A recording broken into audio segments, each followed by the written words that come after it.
Bonjour à tous, ici Sébastien, spécialiste de la location courte durée et auteur du blog louerencourtedurée.fr.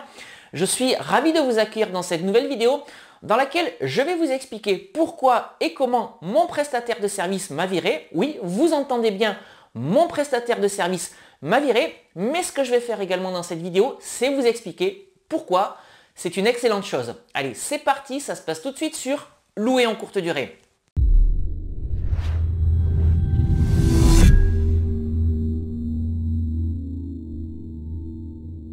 Alors avant que je vous explique ce qui s'est passé, si vous ne l'avez pas encore fait et si vous êtes intéressé par la location courte durée et l'investissement immobilier, je vous invite à télécharger les deux e-books que j'ai rédigés, Convaincre la banque, mode d'emploi et doubler son salaire avec la location courte durée.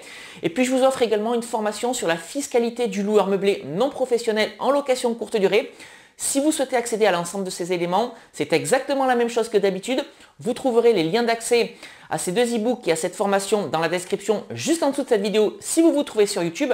Et puis je vous mets également les accès à tous ces éléments sur le petit i qui va apparaître en haut à droite de la fenêtre de cette vidéo.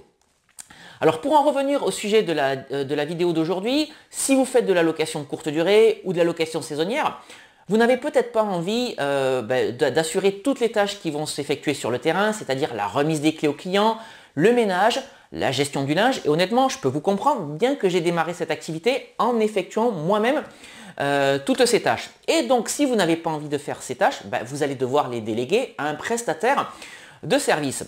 Et donc, ça faisait un petit moment que je travaillais avec un prestataire de service, un petit peu moins d'un an. Et c'est vrai qu'au début de notre collaboration, tout se passait très bien. Cette personne-là était très pro, elle était très réactive dans les échanges. Bref, je n'avais absolument rien à redire. Alors c'est vrai que j'ai commencé à travailler avec cette personne au moment où elle était en train de monter sa société. Donc elle était en phase de conquête, elle était en phase de recherche client. Et donc naturellement, c'est tout à fait normal que dans ces situations-là, une personne qui souhaite monter sa société, encore une fois, soit réactive, soit très professionnelle et qu'elle n'ait rien à redire. Alors avec ma compagne, on a des appartements au centre-ville de Toulouse, mais on a également des appartements dans des zones un petit peu plus lointaines du centre. Alors ces investissements, ils ne se sont pas faits par hasard. On a fait ces investissements dans ces quartiers-là, tout simplement parce que ce sont des quartiers dans lesquels il y a énormément de sociétés et donc une clientèle professionnelle. Donc des quartiers à fort potentiel en ce qui concerne la location courte durée. Et donc, ce prestataire de service, au moment où on a commencé notre collaboration, a bien entendu accepté les appartements du centre-ville, mais a également accepté les appartements de ces zones un petit peu plus excentrées, sans souci. Mais c'est vrai que plus le temps avançait, plus on sentait que la relation était en train de se dégrader. Alors dans un premier temps, tout simplement parce que le ménage, en fait, il était plus d'aussi bonne qualité. Alors comment est-ce qu'on s'en est rendu compte? Eh bien tout simplement parce qu'on avait des remarques de la part des clients qui séjournaient dans les appartements et qui laissaient des commentaires, donc soit publics, soit privés, en nous expliquant que le ménage aurait mérité d'être un petit peu mieux fait, entre guillemets. Voilà, donc c'est des choses qu'on faisait remonter à ce prestataire de service, mais qui avait toujours une bonne excuse pour nous expliquer que c'était soit les clients qui avaient sali l'appartement, soit qu'ils n'étaient pas responsables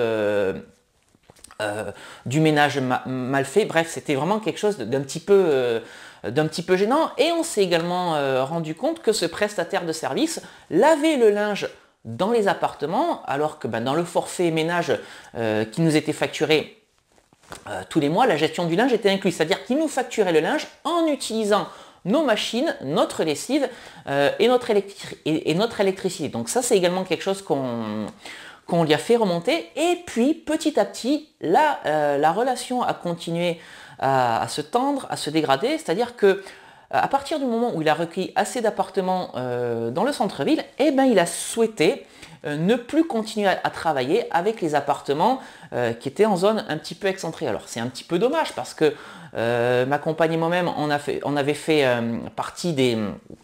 faisait partie des premiers clients et je trouve que c'est un petit peu pas super honnête, si vous voulez, de se débarrasser des clients historiques, entre guillemets, des premiers clients, lorsqu'on commence à avoir un certain nombre d'appartements suffisants pour pouvoir en vivre au centre-ville de Toulouse. Donc, bref, dans ces conditions-là, on n'était pas très content du ménage dans certains appartements. De toute façon, il a souhaité ne plus continuer à travailler avec nous sur les appartements excentrés. Donc ce qui fait que, voilà, on était encore une fois, on a enfoncé le clou dans une situation qui était en train de se dégrader.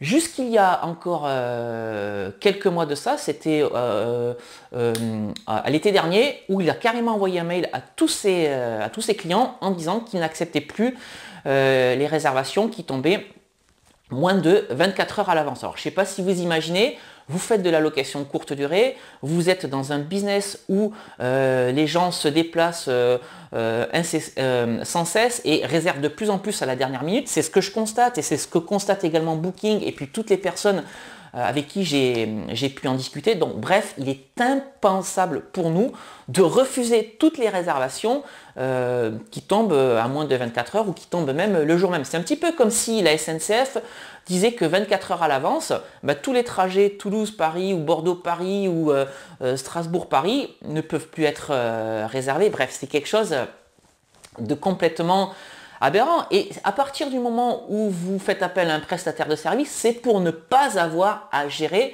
ces problèmes de dernière minute. Donc j'ai eu l'occasion d'en discuter régulièrement avec lui en disant qu'il fallait qu'il trouve des backups, des relais, voilà, des personnes mobilisables dans les 24 heures.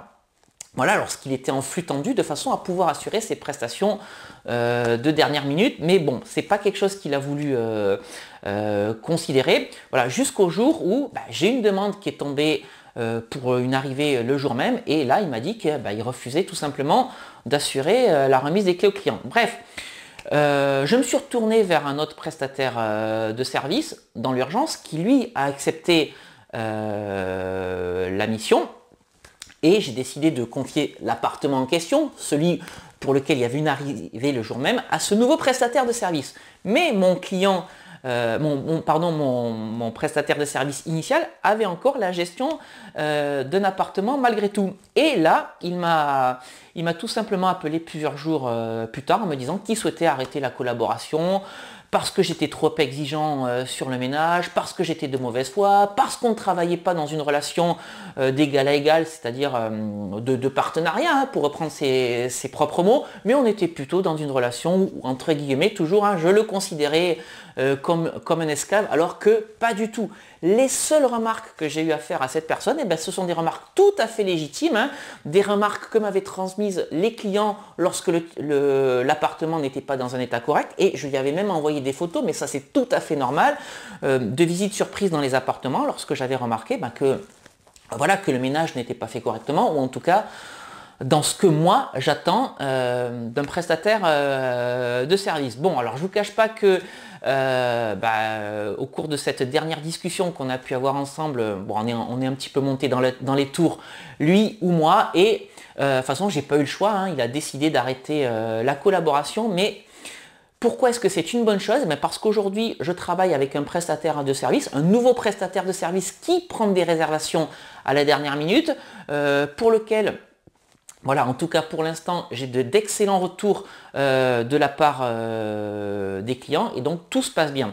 Donc pourquoi est-ce que je voulais faire cette vidéo? Dans un premier temps, pour vous indiquer plusieurs choses.